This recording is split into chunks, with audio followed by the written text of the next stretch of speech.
that you're going to provide to your clients regarding the when you do the inspection.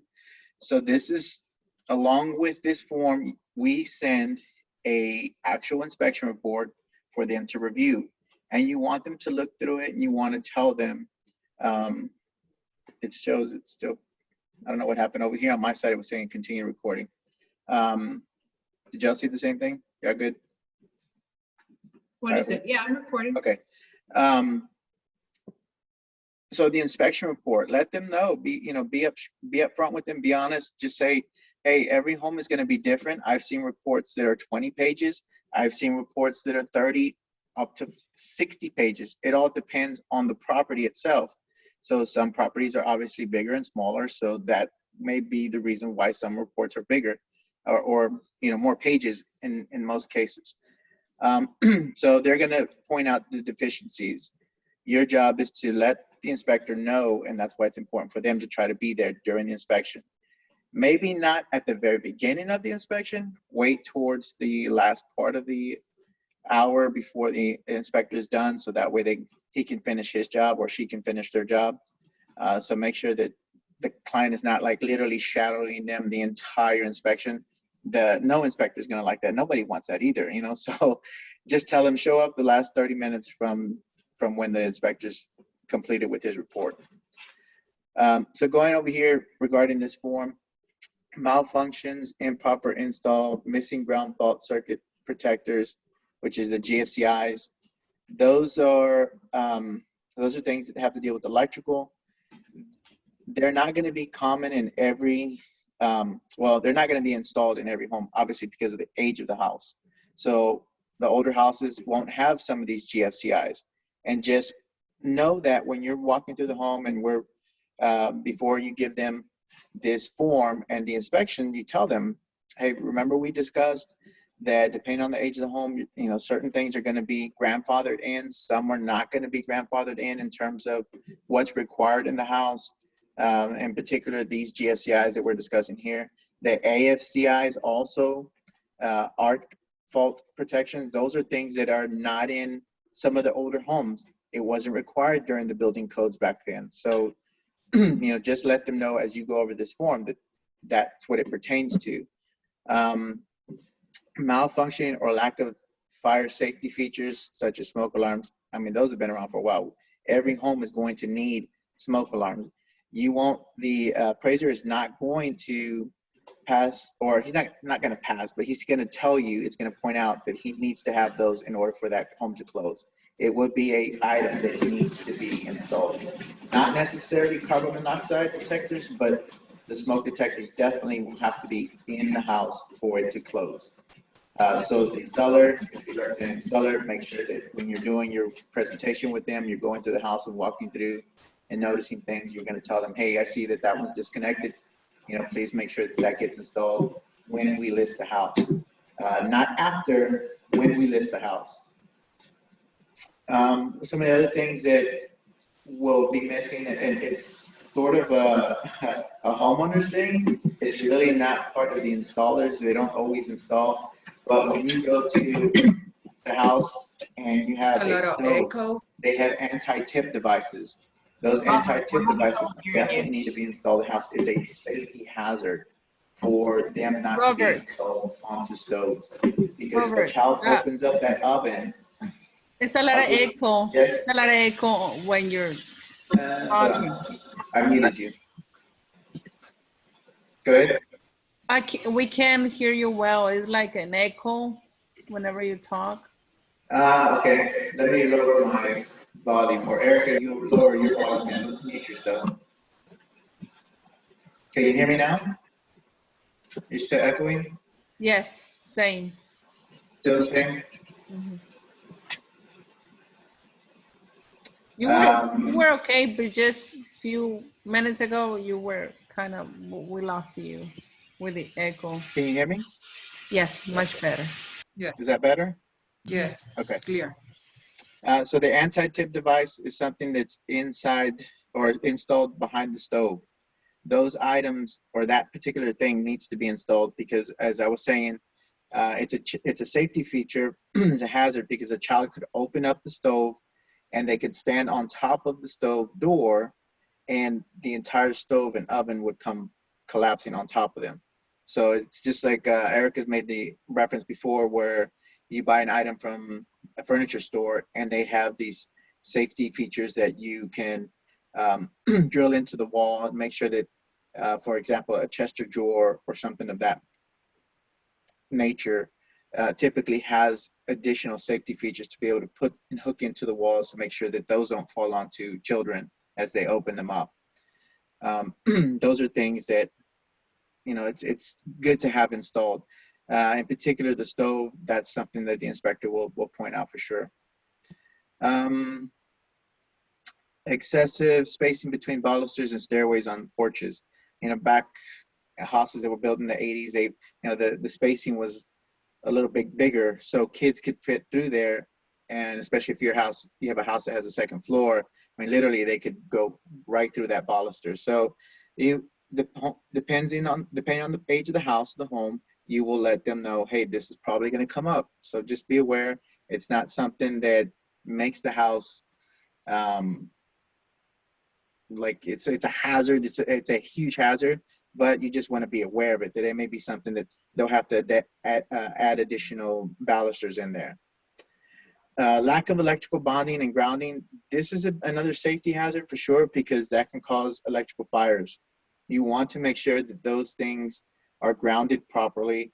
When it has to deal with your electrical box outside, you have to have an 8-foot, literally, I don't know if people know this, but it's 6 to 8 feet deep, that ground rod that's outside next to the electrical panel box. That thing has to be driven down all the way down, so that way if there's an electrical storm and the house does get hit, well, that current has somewhere to go, and it typically will go into that rod down into the ground, and it won't affect the house itself or somebody that's standing inside the home. They're not going to get electrocuted. So those ground rods will have to have specific types of grounding to them. The same thing goes to hot water heaters that are located in the attic. Those have, like, they need to have grounding rods to them as well, for that reason. So lack of grounding rods in the gas pipes, when we're talking about outside of the gas meter or upstairs in the attic, they will need to have grounding rods as well. Typically, at most of the houses that are newer, probably within the last 10 years, you'll see them immediately. They'll have a green cable and it's very exposed. You'll be able to notice it right away.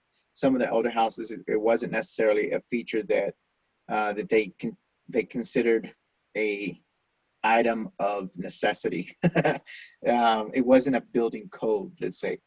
So probably houses that are older than 70s, going back, that wasn't something that you're going to see in those homes. So those are things that you can point out to your clients. One of the other things, the stainless steel tubing. So some builders will put in their extractores, I don't know how to say it in English, the vents on the microwaves. Okay. So those vents, they use the same pipes that they use for dryer vents. You're not supposed to use that. It has to be a solid metal, stainless steel or metal, that goes from the microwave. Either it goes through the roof or it'll go outside the house.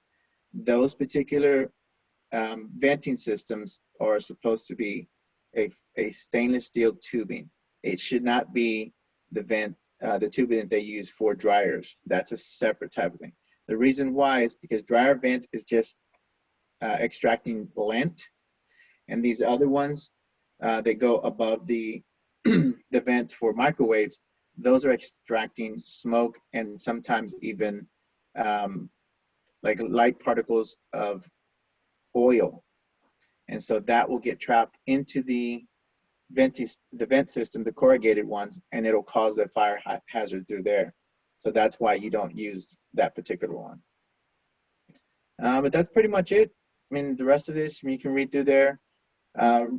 Go through some of those items and familiarize yourself with some of those things so that way you can better educate your buyer. The more educated you are about the home and the more that you know, the more competent they feel and they see you as your representative. Okay, you're representing them in the best light because you know about these things they've probably never known.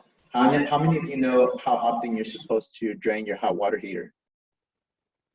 Raise your hand if you know how often. You know? Annie, okay, good. That's I good. think our technician told us How often, Annie? Tell me. once a year. Every year, that's right. If you have a new home, even a brand new home, you should be doing it after the third year, at least, at minimum. But every year you should be draining your hot water heater. The reason why is because, you want to know why? You're probably asking why. Okay. So in the Houston area, we have hard water. Okay, hard water builds up and calcifies inside your hot water heater. So I'm sure you guys have noticed in some of the older homes, or even in your home when you've lived in it, you've heard the boiler like rumbling. It'll start to rumble. It makes noise. Well, the reason it does that is because the element, the heating element inside the hot water heater has already calcified, and that builds up around the heating element, and that's what makes your hot water heater go out, because it's not properly heating the elements, and then it'll start to calcify, and then it builds up, and eventually it'll just go out. So it's recommended every year you drain your hot water heater, and it's really not that difficult to do. Anyone can do it. They recommend you get a plumber to do it, but if you do it yourself, that's fine. It's a homeowner maintenance, and that can be seen as that. And if you keep a record of it, that's good, so that way you let your homeowner know that that's something that they should be doing. Tell them to keep a record of it, because it'll extend the life of the hot water heater. All right. The other thing is how often should you be changing your air filters? Everybody knows that every month you should be doing it. You can do it every 3 months if you buy the more expensive filters, the probably ones that are like $30 or more. So those particular ones would change out every month to 3 months. Some systems you can do up to 6 months. Some of these newer systems, they have the filters inside the attic. I don't know if you guys have seen those. Those are the big old media filters. They're huge. Those you can do up to every 3 to 6 months. What about, let me see some of the other homeowner maintenance. How often should you go up in your attic or into your roof? Those things are, regular homeowner maintenance tips, but nobody wants to go on the roof, especially if you're a homeowner. You'd rather just pay somebody to do it, but they should be doing that every 2 to 3 years, because the boot jacks that are going over the PVC pipes that go outside your attic, okay, those tend to rust, and after time the caulking that's around there needs to get redone. You can't use regular caulking either for inside the house for windows and tubs. You have to use specific roof caulking to make sure that that's a regular homeowner maintenance tip that you should be aware of, and let your buyers know. It just makes you feel more I guess aware, and what's the word I'm trying to use, just that you know what you're talking about. You're the expert, right? So give them those maintenance tips. Anything else? Any questions anybody has regarding these safety features or some homeowner tips? I don't have any questions, but I just wanted to touch on, I don't know if you talked to them about what it further says in the form here about violating building codes. Says these conditions, the ones listed here above, it says these conditions may, right here, these conditions may have not violated building codes or common practices at the time of construction of the home, or they may have been grandfathered. He did speak about grandfather because they were present prior to the adoption of codes prohibiting such conditions. So, you don't always sell a brand new home. And so if it's a resale, then it could be from the 1970s and it hasn't been modified or updated or anything.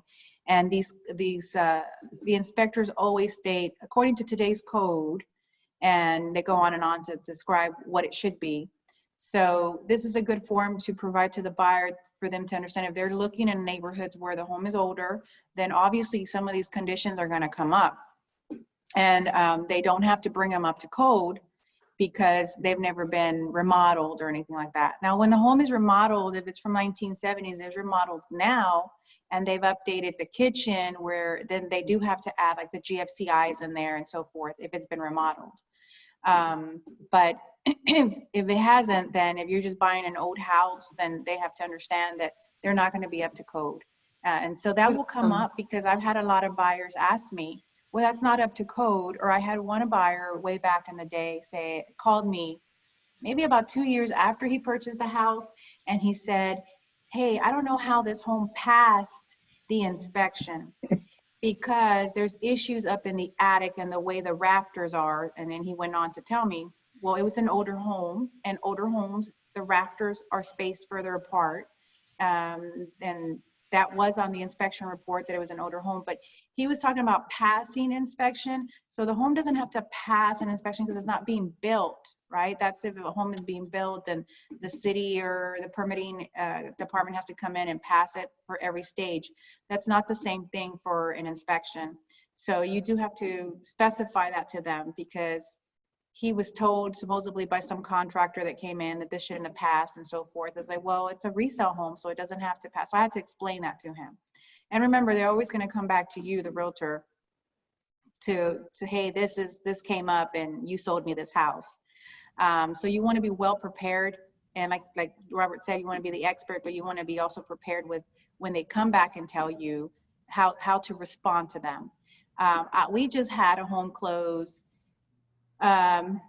maybe about a couple months ago, and they closed and they didn't move in right away to the home. And then about 3 weeks later, he calls me and says, hey, I came to the house to check in on things. I haven't moved in, but my AC's not working. And I'm like, okay. He says, wasn't it fixed? I say, yes. And I provided you the invoices from the technician that went and fixed it. And so he wanted to know, well, what do I do now? Who does that fall on? Whose responsibility is it? And I tell him, well, it's your responsibility now because you have closed on the home. However, if your AC is not working, I think the first step you need to take is call that technician. The home was fairly new. And so I told him, call the technician, because that whole system was still under warranty, and that's how it was fixed. So he did call the technician, and then they explained to them what they had replaced at the time before he closed, and that if it was something else that they would have to come out and reevaluate and so forth. But the buyer kept asking me, but whose responsibility is it? Who does that fall on? I said, well, it falls on you because it is now your home. We negotiated repairs, the things were done, the invoices were provided, and the AC was working fine. Even if you would have done a re-inspect, the AC was working fine. At the time we closed, we were in the home, we did the walkthrough, spent some time in there, it was nice and cold. He actually messed with the keypad, the control pad. It's a very fancy pad with, it's like a smart home, and it had all these other features. But when your buyer comes back that way, that's what they tell them. And then I followed up with, I also negotiated for you a home warranty. So first the technician, then follow up with the home warranty, because you have a home warranty to cover, and this unit is new. The home is not even that old. So I gave him the steps to follow, and I let him know. Finally, he came back and said, I think with all the rain, something got fried out there, and it was just it was a breaker actually. And I kept telling him, maybe the breaker is off. The breaker is off at the AC. And he's like, no, I checked everything. And that's what it was. It was just the breaker. But any problems that happen after they close, they will call you. So be prepared.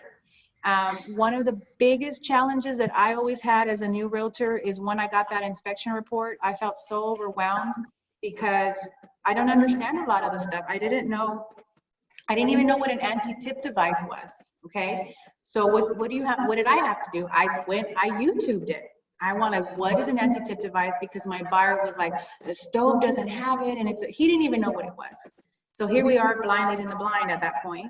And so I had to find out what that was. I found the YouTube video, and it is literally a little L bracket. Pull the stove forward, you install it, you push the stove back for it to click, right? So it won't tip forward. So, but the challenges were huge for me because I didn't understand the inspection. And my advice to you is call the inspector and ask him, what is this? How bad is it? And what happens if it doesn't get addressed? So when I was a new realtor, I would be at all the inspections.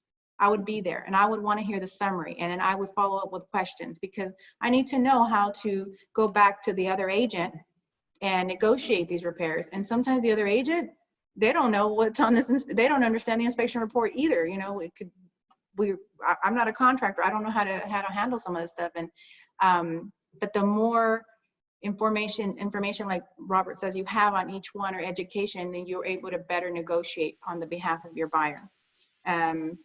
I use Robert's expertise a lot on that because I would get inspection reports and I'm like, can you look at this with me? Because I don't know, is this electrical thing really a hazard? Is it okay? And he'd be like, no, that's a hazard.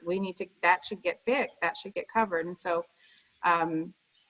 he would help me with those. I think we can further have a Erica, class. before we go to the conclusion, let me ask you something. So whenever you meet with your buyer and you have all this list of repairs, they always come back to you saying, so what would you recommend to ask to the seller to be repaired or to negotiate? I mean, if I were me, I would say, okay, everything. But I know, I mean, you cannot really go and ask for all this list of repairs. So whatever you say, still is gonna come back to you. So you always, I mean, I'm always nervous how to answer that question. Yes, yes. So, and now I can do it, I guess, with a lot more ease because I have more experience, more practice, but I'll go back and I'll have Robert come in and explain some stuff to me, or I may have to search some stuff. But anything that has to do with electrical, missing bonding, breakers that aren't working, AC's not cooling correctly, those are definitely issues that I put on there. And this is how we do it. We get the inspection report. I actually have another email template that I show them. I can show it to you. Let's see here. And so I use these templates. Here they are. That I have saved. And so then I have this one that says that I'm reviewing the inspection report, that I got it. And you know, I may send that out. The inspection was, let's say the inspection was today, I'll send it out this evening, right? So they can have this. Your buyer may read or may not. I'm thinking about doing videos instead to explain this to them because they may not read this email. But it says, by now we have concluded inspections. We're waiting for the full report. Once I receive the report and review it, I'll be in contact with you shortly to discuss the options. And then I tell them inspections are of conditions which are present and visible at the time of inspection. Property conditions change, time and use. We repeat the same stuff over, right? And that this is on our forms as well. Inspectors are not likely to point out small problems, defects not reasonably absorbable. Inspectors will not move furniture, so I tell them that again. And then here I tell them our main focus is to seek out defects to the most important components, which are foundation, structure, roof, electrical, plumbing. Remember, inspectors are very thorough and the report will be detailed. Therefore, do not be alarmed if the report is over 20 pages long.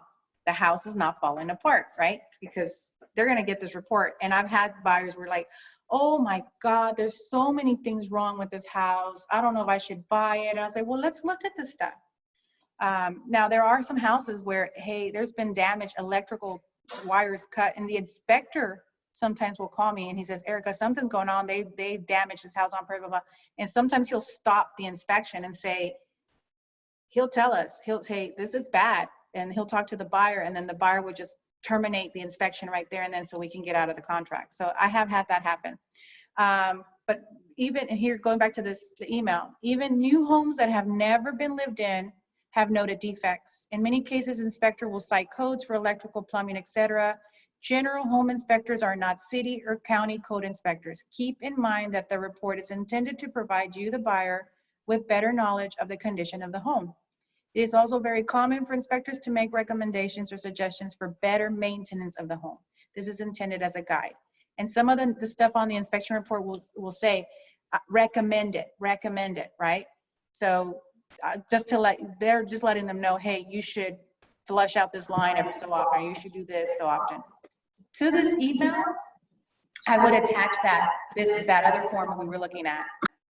This one here. I would attach that because that's basically saying the same thing I just put in that email. So go ahead. Very, you want to be cautious of what you tell them. Obviously, like you said, you don't want it to come back on you.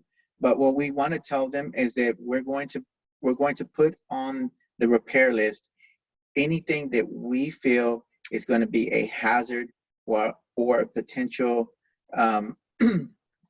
risk that while you're living in the home. Okay, any of those things that on that email you just saw on the next steps, it'll say foundation, structure, plumbing, and electrical. Okay, those items that are considered from the inspector's opinion, that could be considered hazardous. Okay, if you have a broken attic access stair, somewhere in there you've got a broken piece, don't you think that that's going to be hazardous as you try to go up there, or anybody else who's going to maybe replace the hot water heater? If they're going up that attic access and that ladder breaks, obviously that's a hazard, right? You want to make sure that's a safety issue. So a safety issue or a hazard is what you want to make sure that we bring to the attention of the seller. And obviously it's intended for your guidance. That's all it is. It's to let you, the buyer, know, make you aware of the condition of the home. So anything that is going to be considered a hazard or a safety issue is what we're going to put as repair list. Cosmetic items, those are just cosmetic, okay? That doesn't mean the house is going to fall apart. It's cosmetic. And that's what you tell them these things during your buyer presentation. Obviously, when you give them this inspection report, prior to the inspection report, you're going to send that email. You're going to tell them you're going to find these things. Doesn't mean the home is, it's falling apart. It just means this is the condition for you to be aware of. And at that point, then you can make the best judgment, you, Mr. Buyer, whether or not you want to take on this home with these conditions. We're going to go back to the seller and we're going to ask for these items that we feel are going to be of most importance for you to be able to have a longer time in the home before you have to make any type of major repairs or, something like that nature, okay?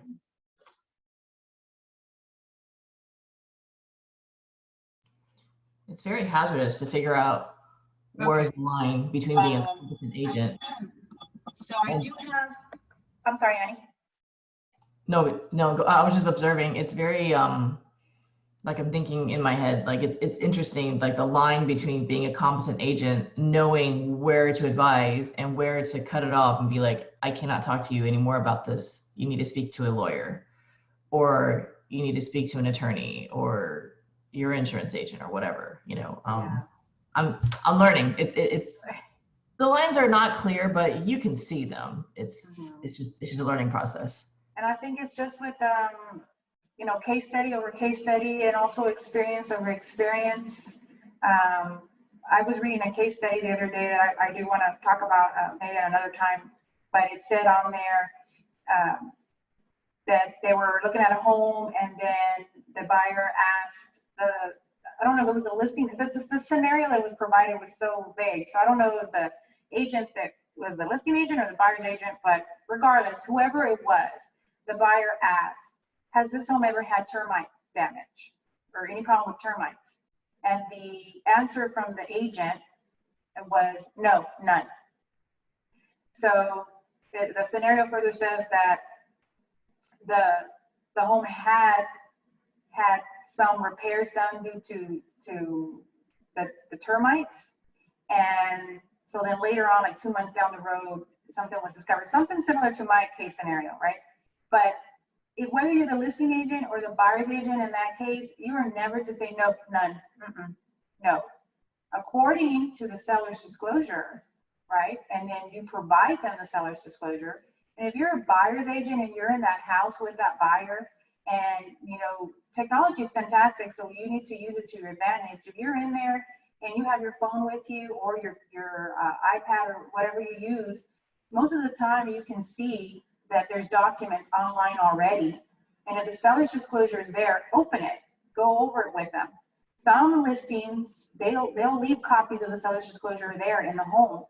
Look through it, you know, don't say, no, I don't think so. No. You, according to the disclosure provided by the seller, it says here that they have or they haven't. And there's like about 3 or 4 questions just about termites on the seller's disclosure. And there is also 2 types of seller's disclosure. There's one by tract and then there's one by TAR. The one by TAR is so much more detailed, 6 pages long. The one by tract is not. So, you definitely don't want to leave it unanswered for your buyer. I would follow up with, well, here's what I have right now, and let me send those questions to the listing agent to get you the response from the seller. So that information has to come from the seller. That way you cover yourself on that. Because if you were like, nope, none, you just went through it like nothing, and there was no disclosure, then and then you would follow up, but you should have the home inspected. You know, if you think so, then you follow up. And these are the things that you do to cover yourself. So that way it wouldn't come back on you. But you're right, Andy, there's a lot of little when and what and how, and it's only by the case study that, or the experience that you'll really learn. But as long as you're putting these procedures in place on forms to provide, you are covering yourself against liability. I wanted to open this page. Can everybody see this home gauge dashboard? I can't see anybody. Yes. Yes, you can see it. Okay. So this is one of the inspectors I recommend. He's on the list. He's on that list that I give, and then I give a big list. I refer them to HAR, and I give them a list of maybe 4 or 5 inspectors that, you know, I know what their pricings are offhand, and, you know, I tell them there's this too. And this inspector I like because he measures a foundation and he makes sure to give them a diagram and everything. And I use this inspector for my personal use as well. This is also very important when he gives you this report, because this is the process that I go by. You can view the whole inspection report, or then you can create a list from it. Let me go back here. You can create your list from it here to send. So if you create a new list, then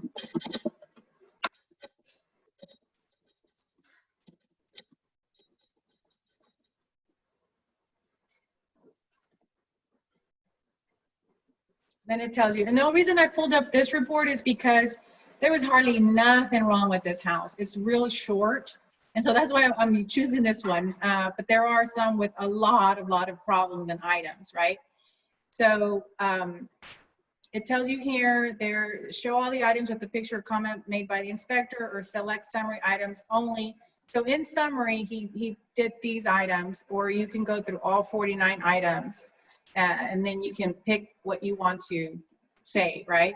And so this is a real cool system. Not all the inspectors use it. I wish they did, because it makes my life so much easier. But on here, you know, like I'm looking at something like this, I know this happens to all the houses. So I'm not going to recommend that to the buyer for us to ask for a repair. So I'm going to accept that as is. And then on here, see how he draws the diagram to show this, you know, the measurements all around. There's no slab that's ever going to be completely even. They're all going to have variations. But the rule is, I think 3/4 of an inch is within tolerance, within 30 or 40 feet, right? And then they always measure here at the center.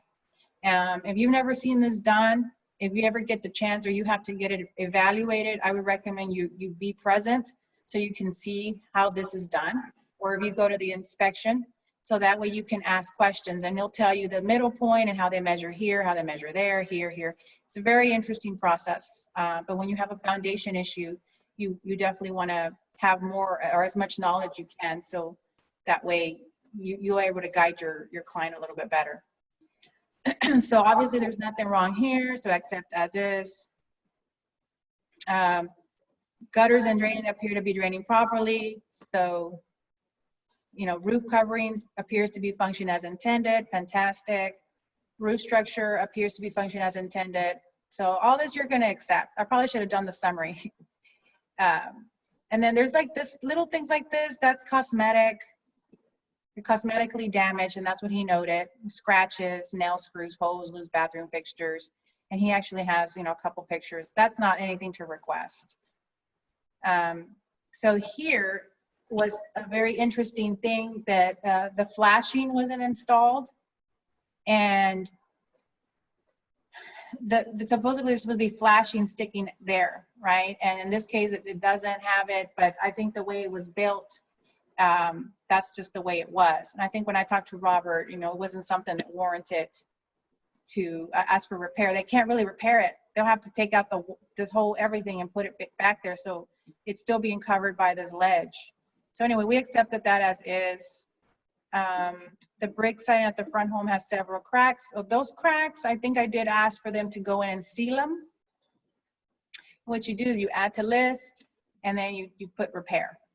So you can do replace, or you can say, I want a credit of so much money, and save the request. Okay, so I'm not gonna go through the whole list, but there was also like the stone side at the front of the hair has hairline cracks. I asked for that also to be filled in and sealed up, right, to prevent water intrusion going in there and causing any more problems. So I did have a list, but very few items. The HVAC wasn't working either, or not cooling to specification on this one.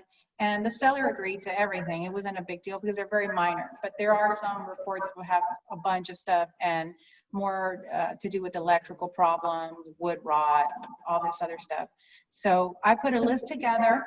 I send it to the buyer.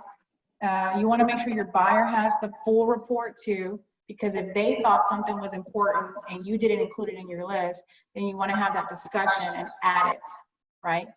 So put the list together and say, yeah, I agree. I'll do an amendment to the contract stating that the seller shall repair all the items listed on the repair list provided by the inspector or the summary.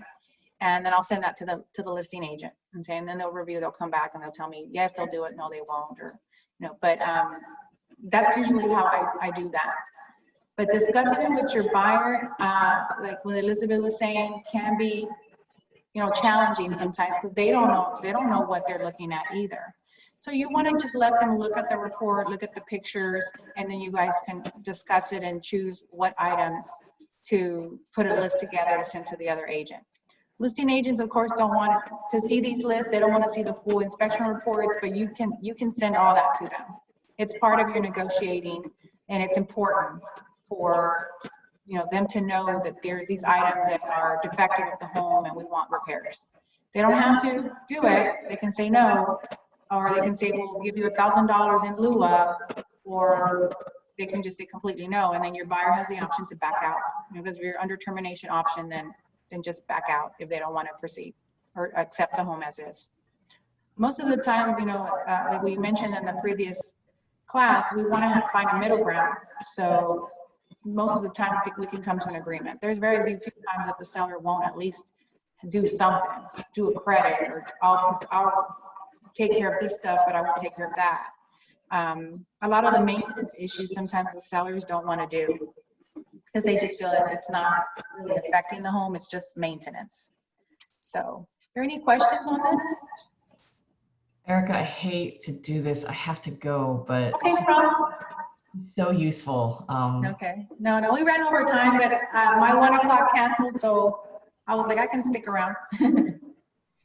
I'll probably have more questions when I look at this later. You're right. I can see why you like this report so much. I love it. I love it.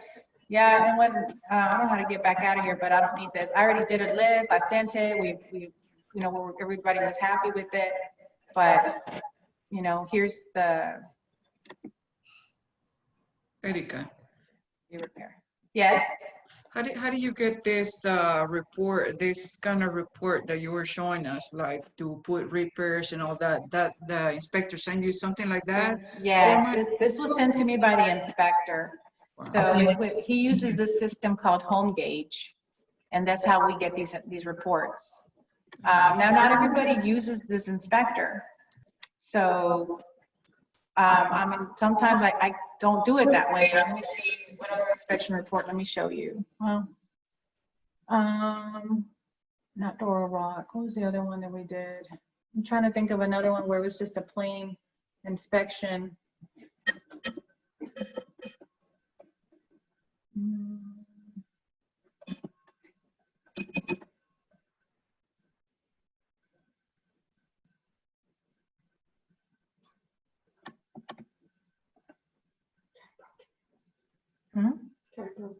Oh, that's the one I was on Broken House.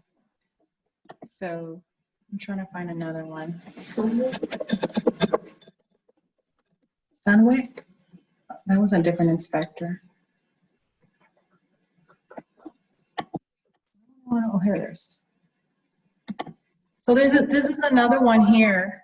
This was done by, I had the seller. Can you close Robert's computer? You let this echoing so much. So, and this was an inspection report. So if I ever get a report like this, it's not gonna be on that home gauge, right? So it's gonna look like this. And these are a little harder to put together, the list. You may have to copy and paste it, or you may have to write it out, but these are a little bit more time consuming. But that home gauge, only that Inspector Jonathan Lang does it, and I love it, but it hasn't always been the case. So this one here, they put in red what the main concerns were with the lifted shingles, and why it's going to allow water. And so yes, my seller ended up having to fix this because there was water getting in, and it had also messed up some of the decking, so that got fixed. So what some buyers agents do is they just send you over the entire report and say, fix all the deficiencies. And when I get that, on the seller side, I'll look through it and I'll go with my seller, and some of the stuff that's maintenance or cosmetic, we'll say no to. But in this case, I said, well, hey, there's some water, there's something happening here, let's get it checked out. And so we'll agree to take care of the major things. That case with the shingles lifted, Mm-hmm. you didn't see it or you didn't call it out at the beginning, like say in the new house, Mm-hmm. can you go like on a home warranty that will cover it or not? Yeah, on a brand new house, it'll be covered under the warranty.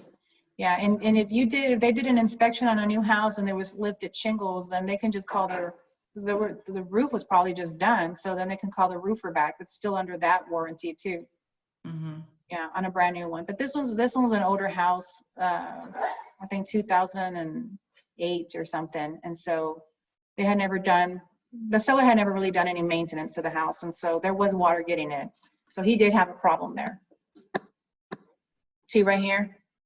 Every year they're supposed to, I would say every year to every 2 years, you should get a roofer out there to come and reseal this stuff. And a lot of sellers, and this is a seller that I sold to, and he was really young, his first house. So he didn't do any of that. He's not a handyman or anything like that.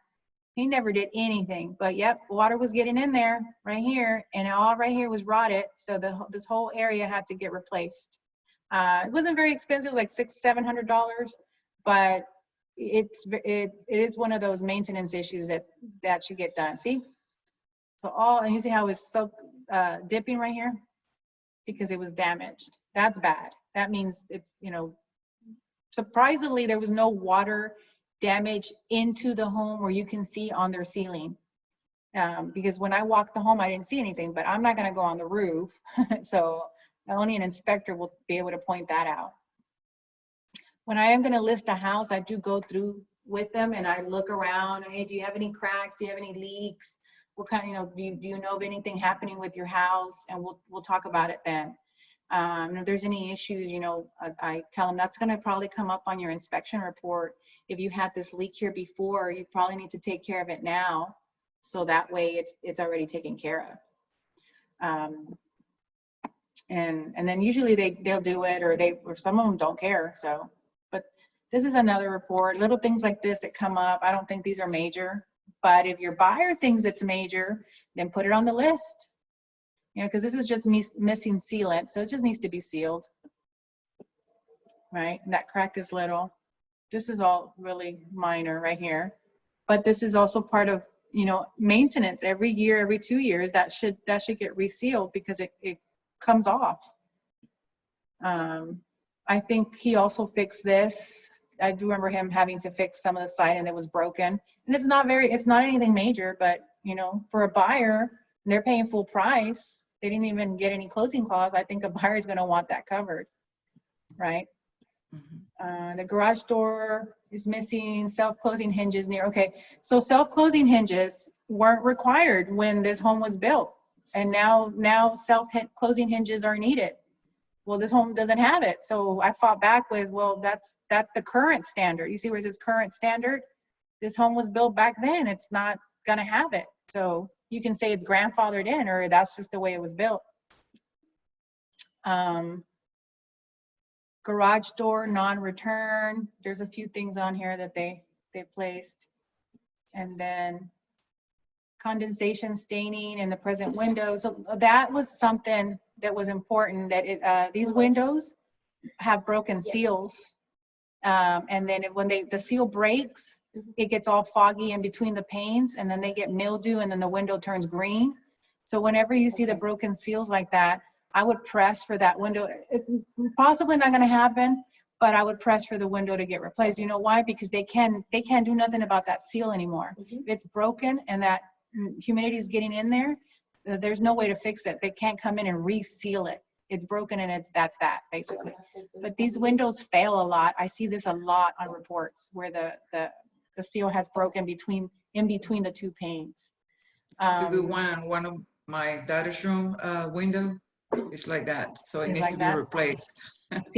See how this one's happened? So this is probably recent, because I've seen some windows where this has already turned green and you can't clean it because it's in between the glass.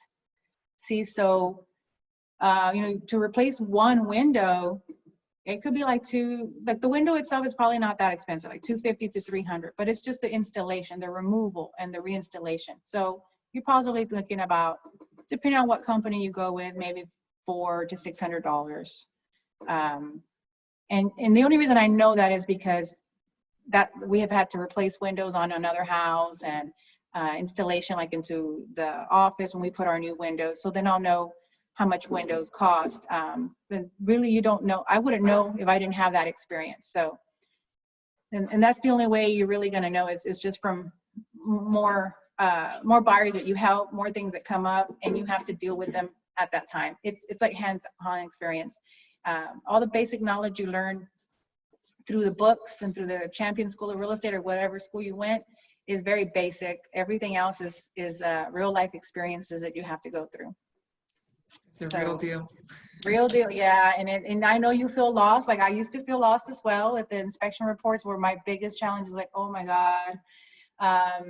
I would sometimes be like, I felt like the buyer, this house is falling apart, you know, but it wasn't. It's just things that needed to get fixed or never were taken care of. And I never understood any of the electrical stuff or the bonding stuff that needed to happen. Some of it is super simple and you don't need an electrician, but for the sake of making sure you provide the invoices and everything to the buyer, either where you're a seller or buyer, whatever, you just want to hire the electrician and pay it. That way that can't come back on you. You know, so the electrician, we hired an electrician, here's his license number, he did this work. You have a problem with it afterward, call the electrician that did the work. Because remember, when you buy a resale, there's no warranties, only the home warranty, and that's only going to cover mechanical stuff. So, so just kind of going through this inspection report. You know, they check these little GFCIs if they're working or not. Missing smoke detectors are a big deal because when the appraiser comes and sees that there's no smoke detectors, they're going to call it, and they're going to do the appraisal as, not as is, but subject to this condition. So that means they have to go back out, and that's gonna cost your buyer money, like $175 every time an inspector, an appraiser has to go back out to check something. So if you ever see something like this, you haven't done appraisal, I would put this in the report. This is missing. It needs to be installed because FHA, especially if it's FHA, is not going to pass. This is subject to pass or not. So I would press them to get that in there, make sure that all the smoke detectors are working. So, but I have plenty of sample inspection reports. If anybody wants to view them, I can send them over so you can kind of get an idea of what comes up. The rust here in the pan, this one's bad.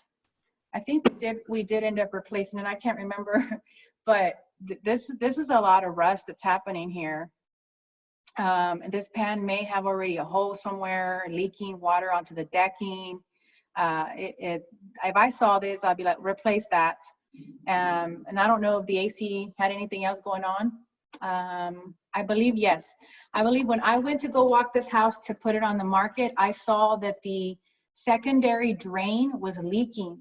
If you don't know what the secondary drain is, it's always a little bitty tube that's either sticking out on one side of the house. Sometimes they're on the front. So if that's leaking, that means your main line is clogged. It's very similar to the dishwasher thing. The dishwasher now should have that air gap that's on top of the sink, because if the main line ever gets clogged and the water can't go, it'll come out through that air gap into the sink. It's not supposed to go there. It's supposed to go through the main line. So if you ever see any dripping and you're gonna list the house and you see dripping on the side of the home and it's rust, there's like rust stains, that's been leaking for a while. And you need to tell them, before we list this home, you need to get an HVAC technician to come out and do the review and clean it out, because that's gonna come up. And buyers can either be okay with getting it just serviced, or they can get scared and cancel the contract on you. So you wanna try to prevent that as a listing agent. Any Okay, questions Erica. on the water rust stuff? Erica, once that you see all that, the inspection report, there's a form that, because I just sold my first house, and then, well, everything is new. I don't know what to do. And then I don't know what is my response to the right response to the listing agent. Like, she should just like make an amendment and mark down, oh, this is needed, this is needed, this is needed, this is needed, and email her the inspection report, the whole thing. Is that the right way, or there's another way? So remember, I was doing put a list together. Like I was putting the list together through HomeGauge, or if not, you may have to take the parts from the inspection report. I mean, I do it different ways. Sometimes I'll put this into a PDF, PDF writer, where I take out some of the pages and then I just have some of the pages, and then I'll come in and write, like I'll circle things that are problems. And if it's not anything, it's not a long list, then I would just do it on the amendment. The amendment, if you've never seen it, I'm trying to send it. I made one. You made one amendment that time, so you know Yes. what it is. Okay. Yeah. So then I would just write it in there on that amendment. And replace missing shingles, repair siding that's broken. You would specify, or you can even be more specific, siding on the right side of the home on the bottom. You can be specific. So I try to provide the parts of the inspection report because they have pictures, and so that way they know what we're talking about. Sometimes they just write it out, and then I'm like, okay, so me as a listing agent, I get that. I'm like, can you just send me that part of the inspection report so I can see the picture, so I can share it with my seller? Because sometimes we won't know what the description is, or what are you referring to, So. Yes, because I sent the whole thing, and she's like, oh, can you be more specific? Because I sent the whole thing.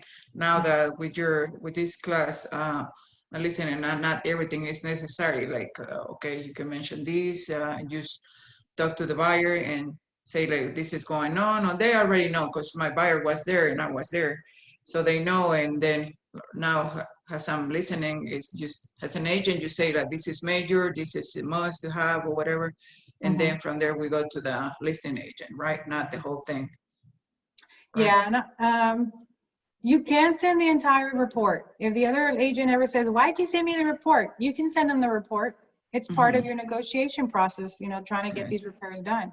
So I've had agents be rude to me and like, I don't know why you sent me this report, and they get all huffy and puffy. And I'm like, well, you know, I need you to, your seller to be clear on what we're requesting.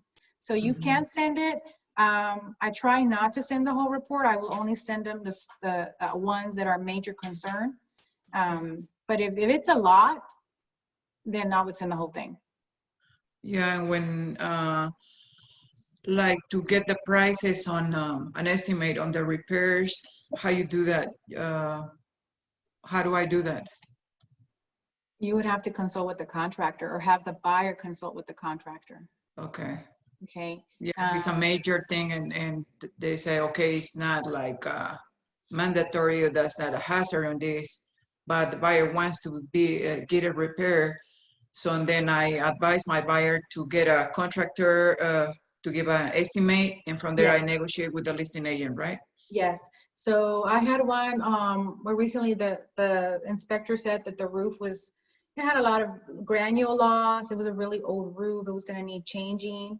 And the seller was like, nope, it's functioning as intended. I'm like, no, it's not. It's leaking. There's leaks right here. No, there's no leaks. I'm like, here are the pictures. It's leaking right there in the kitchen. There's missing shingles, the granules, you know, the granule loss is significant.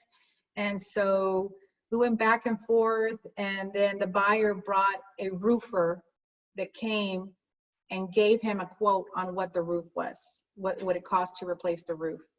And I was able to take that to them and go over it again. And I was able to get them a good credit. It was just a reduction off the price.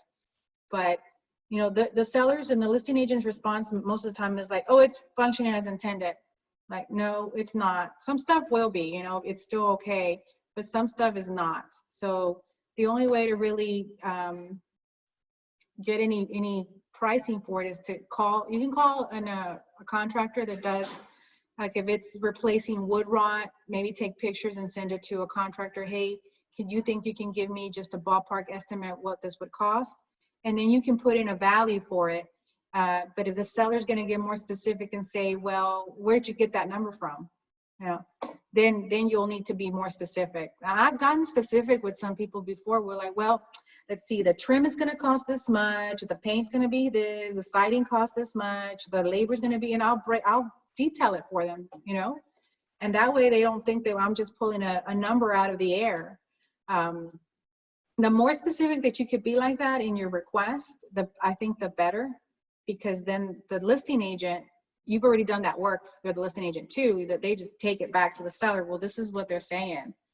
And then, like I said, you find a middle ground, and they'll say, well, we won't give you the full 1,500 for that. We'll come, you know, we'll give you 1,000 for it, and then back and forth. So you may be able to get something for your buyer, and then your buyer will have to take care of it after closing. Okay. But at least you get them credit towards closing costs, or you get them a credit price reduction. I would say get it towards closing costs, because then that's less money that they have to bring to closing, and more money they can use to fix it after they close.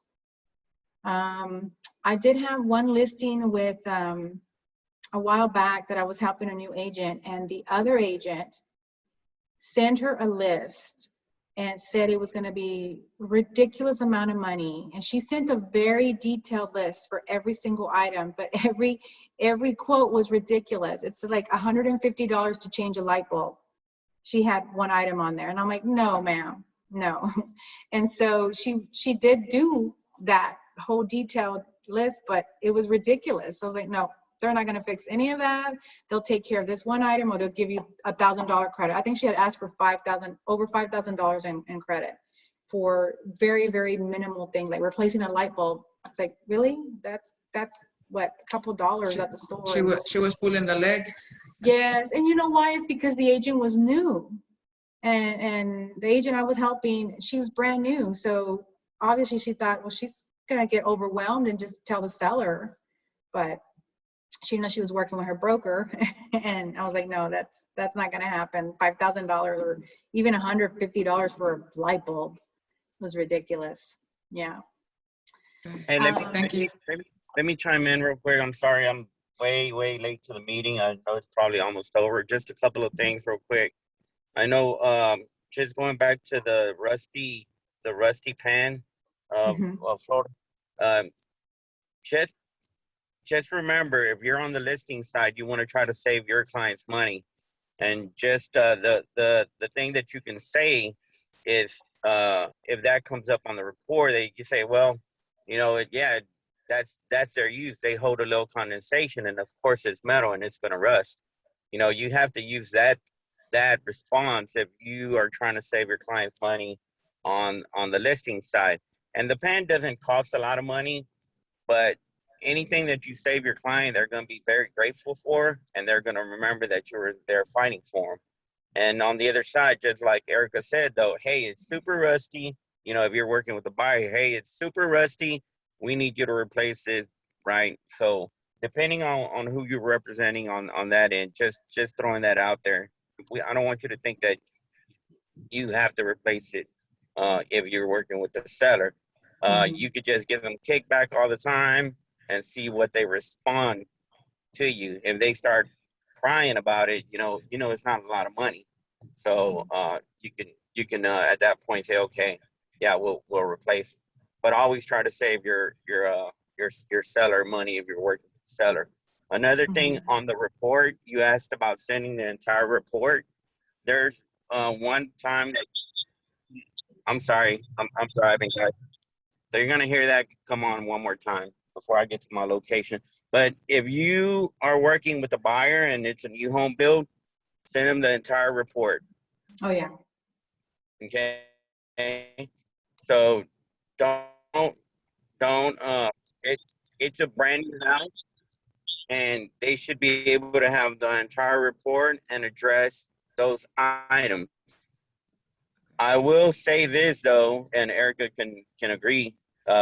She'll agree. Is sometimes there's things that the inspectors say, and it's not necessarily correct. There's sometimes where there's a pitch and a roof, and they have a gutter facing a certain way. They'll tell you, hey, no.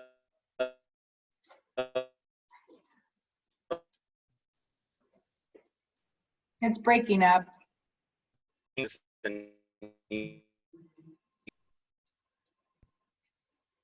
No, Does that make? we didn't hear you. We didn't hear A lot. about it. Okay, did that make sense? No, we didn't hear what you say. Sorry. Okay. No, so I was just saying that that's when you would send the report, is when it's a new build. You just send the entire report. Because there are going to be at times though when there is things on that report that will not get fixed because it's just the way that the builder does something, and it's minor stuff here and there. Another thing you asked about is how do you put the report together?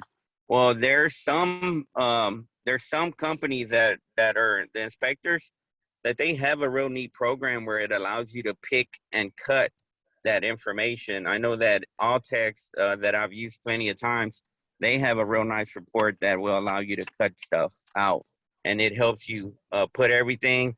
If you get prices for repairs, there's a spot in there where you can put a price for repair.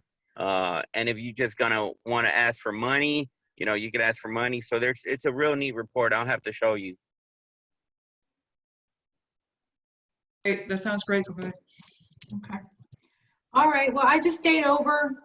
We did finish Thank it right you. at 12, really, with all the topics we were covering. But I just stayed over because my 1 o'clock canceled, and Elizabeth had more questions, and so we just stayed for extra discussion. Well, thank you so much for your time, Erica. Appreciate No it. problem. And I should learn. Thank you. Bye-bye. Thank you. Mhm.